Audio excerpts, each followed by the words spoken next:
Dans les profondeurs mystérieuses du livre de l'Apocalypse, un son retentit qui glace le sang et réveille les âmes endormies. 7 anges se tiennent devant le trône de Dieu, tenant 7 trompettes. Le 7e sceau s'ouvre, et un silence terrifiant envahit le ciel pendant une demi-heure, comme si toute la création retenait son souffle. Puis, soudain, le premier ange s'avance. La trompette sonne, et le jugement divin commence à se déverser sur la terre.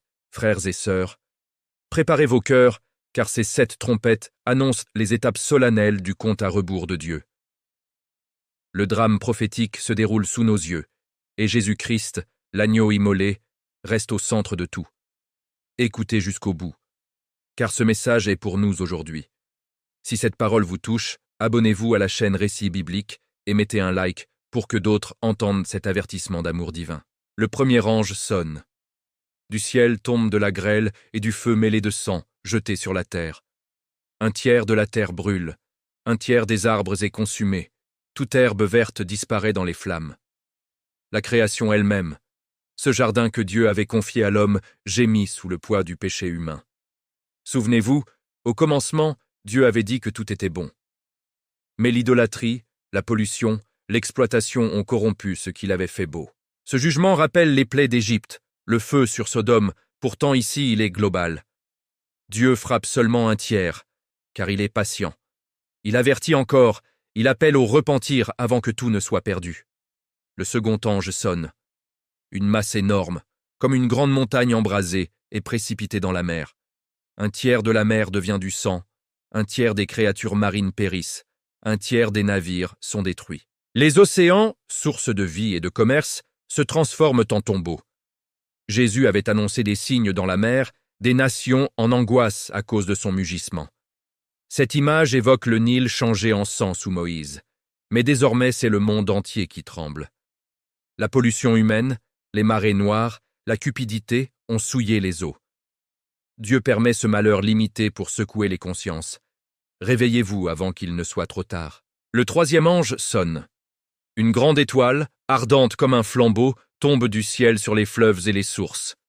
Son nom est Absinthe. Un tiers des eaux devient amère, empoisonnée, et beaucoup d'hommes meurent en buvant. L'eau, ce don vital que Jésus compare à sa parole vivifiante, se change en poison. Wormwood, symbole de souffrance et d'apostasie dans les prophètes, frappe maintenant les sources mêmes de la vie quotidienne. L'humanité a préféré des eaux polluées, des mensonges spirituels, des philosophies vides. Dieu laisse voir les conséquences. Ce que l'on boit sans lui conduit à la mort. Pourtant, seulement un tiers est touché. Il y a encore du temps pour se tourner vers la source pure, vers celui qui dit « Celui qui boira de l'eau que je lui donnerai n'aura jamais soif ». Le quatrième ange sonne. Un tiers du soleil, de la lune et des étoiles est frappé. Leur lumière s'obscurcit. Un tiers du jour et de la nuit plonge dans les ténèbres. Le ciel, lui-même, semble se voiler. Les luminaires que Dieu avait placés pour marquer les saisons et les jours perdent leur éclat. L'ordre de la création chancelle, les saisons se troublent, la confusion s'installe. Souvenez-vous de la ténèbre en Égypte, de celle au calvaire quand Jésus mourut. Ici, c'est le monde entier qui entre dans l'ombre. Un aigle vole alors au milieu du ciel et crie « Malheur, malheur, malheur aux habitants de la terre !» Les 3 trompettes restantes seront pires, car elles frapperont directement l'humanité. Le Créateur retire sa lumière à ceux qui ont aimé les ténèbres. Le 5e ange sonne. Une étoile tombée du ciel reçoit la clé de l'abîme. L'abîme s'ouvre, une fumée épaisse monte comme d'une fournaise, obscurcissant le soleil et l'air. De cette fumée surgissent des sauterelles monstrueuses, pareilles à des chevaux de guerre, avec des faces humaines, des cheveux de femme, des dents de lion, des cuirasses de fer.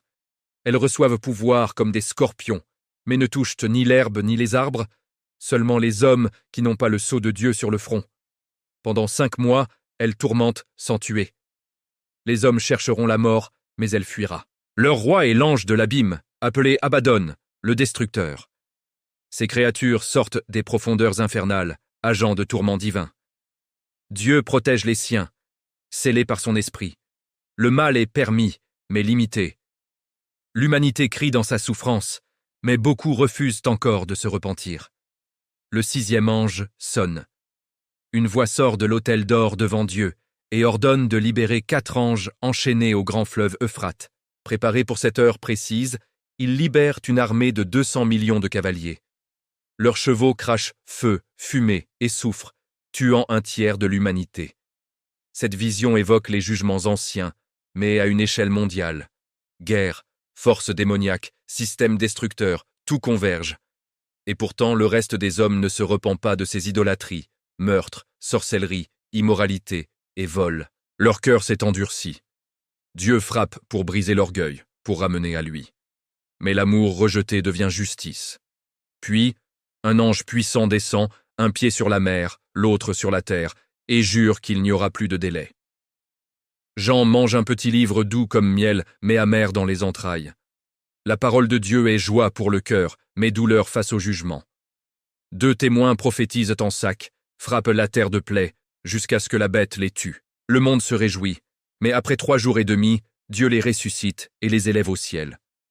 Un tremblement de terre suit, et pour la première fois, les survivants craignent Dieu et lui rendent gloire. Une lueur d'espérance brille au milieu des ténèbres. Enfin, le 7e ange sonne. Des voix puissantes retentissent au ciel. Les royaumes du monde sont devenus le royaume de notre Seigneur et de son Christ, et il régnera au siècle des siècles. Plus d'attente. Le règne du Christ commence, les anciens se prosternent, le temple céleste s'ouvre, l'arche de l'alliance apparaît, éclair, tonnerre, tremblement de terre et grêle immense proclament la victoire. Le jugement des morts arrive, la récompense des saints, la destruction de ceux qui détruisent la terre. L'agneau triomphe, son royaume est éternel. Frères et sœurs, le message central de ces trompettes est clair. Dieu avertit par amour. Il secoue la création, permet la souffrance limitée pour réveiller les cœurs. Jésus, qui a versé son sang pour nous, nous appelle à la vigilance, à la repentance, à la foi ferme. Ne durcissons pas notre cœur comme au désert. Cherchons le sceau de Dieu, buvons à sa source vive, attendons son règne avec espérance. Ces trompettes nous rappellent que le temps est court, mais que l'amour de Christ est plus grand que tout jugement. Si ce récit vous a ému, abonnez-vous dès maintenant à la chaîne Récits bibliques pour ne manquer aucune révélation biblique. Likez cette vidéo si le Saint-Esprit vous a parlé, et partagez-la autour de vous. Que le Seigneur vous garde dans sa paix jusqu'à son retour glorieux. Amen.